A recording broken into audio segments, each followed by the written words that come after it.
I'm Nandini Mukerjee. I'm the founder and president of Indian Bread Company. We are a contemporary fast casual cafe, and I'd like to say that we blend cultures between slices of bread. And the way we do that is we marry Indian flavors with the portability and convenience of the American sandwich. With marketing, as anybody who owns a restaurant would probably know, it's for us, business is more word of mouth or when you get reviewed in the press. It's not, you don't really get that much business if you advertise as opposed to when somebody else says it for you.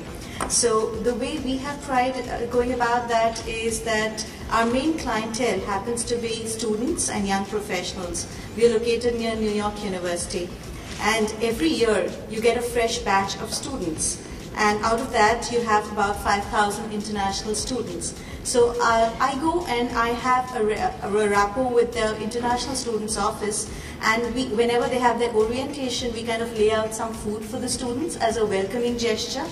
Well, two things happen. One is I get to interact with them, which is great.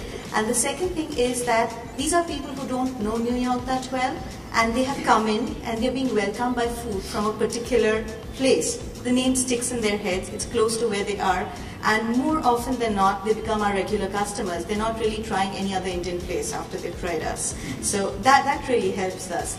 Second, with the press thing, what really works for us is I try and if I read an article by somebody that I like or a magazine that I like, I try and take down the names of the people who wrote it, and I try and find a contact, and then I kind of write an article about Indian Bread Company relevant to what they're interested in, and I send it over. And a lot of times that has led to articles about us in the press. So I'm talking about two ways to do it without spending money or too much money. I think another thing that I found helps me besides, the generic emailing is to have a top 10 list of 10 people who's going to be most influential or can make the most amount of difference to your business. And then you follow up with them at least once a month. And follow up with them with something that has value for them. You could send them an article which pertains to their business. You could send a referral their way. It could be a media contact. And every 6 months, just kind of sit down and review the list and add new people onto it, remove old people.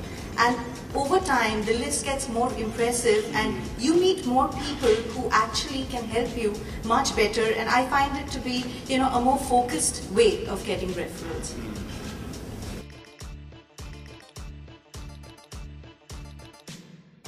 The thing that I found common in all these experiences is the opportunity to meet and interact with so many varied people.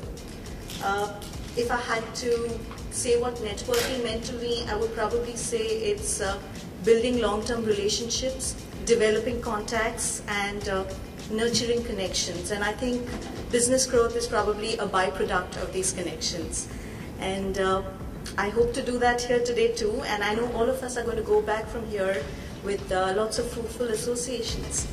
And I'll move on. Thank you.